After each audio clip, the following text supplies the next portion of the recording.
Okay, let's use all of the skills we've looked at so far to draw a crowd.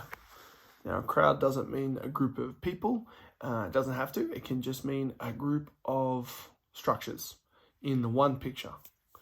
So let's start with, what could we do? Let's have a tree here.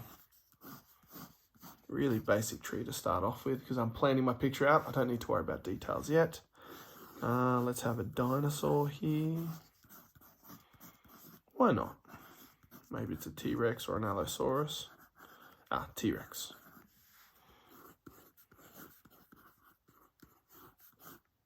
There's my T-Rex. Let's have some mountains.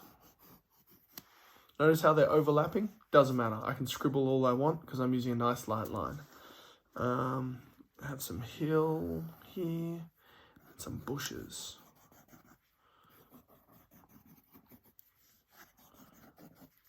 There we go. I've got quite a few structures and they're all over the top of each other. How do I trace them?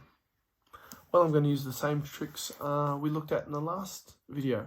I'm going to pick whatever is first and I'm going to trace that entirely. And I'm going to make the dinosaur first. First, I'm going to look at my dinosaur actually and think, I actually want to add a few more details here.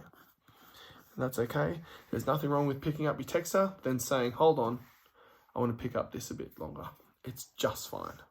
You can switch. There's nothing wrong with switching. But let's trace, and I'll just do a quick trace of my dinosaur. Not looking for perfection, it's just fine. I'm not looking to trace exactly. That'll just slow me down. As long as I'm in the right neighborhood where the lines are. Trace that whole tail. Trace that other foot. Aha! My T-Rex is finished. Now let's trace the next thing in the picture. So this is where I can stop and think. Do I want the mountains to be next in the picture? No. The bushes? No. I'm going to make the tree next. I'm going to pick this up first. And I'm going to just add a bit of detail to that. Just to make it stand out a bit more. There we go. Now it's a bit more special looking. Okay. Let's trace. Let's follow roughly where the guidelines have told me to go. Beautiful. There we go. Now here's the tricky part. Do I trace this part of the tree? No, I don't. It's behind the dinosaur. Don't trace it. I come all the way down here and I see where the tree pokes out and I trace that. Little bit of spiky grass at the bottom. Do I trace this part of the tree? No, I don't. I come down. There we go. Now I've got my dinosaur traced. I've got my tree traced. What do I trace next? These bushes. I'm going to trace this bush first because it's in the front of the bushes.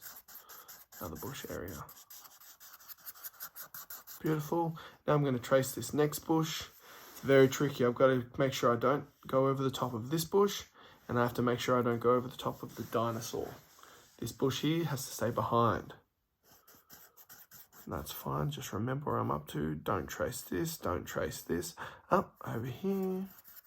Don't trace this. Oh, this is tricky. That's okay. If I make a mistake, I'm not going to worry. And there we go.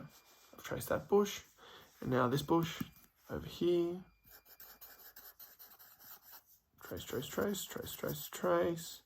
And there we go. Last but not least, I'm going to trace that mountain range. And I'm going to watch out for the tree. So you can't see the mountains through the tree. Lift my texture, have a look. Oh, yep, okay, there.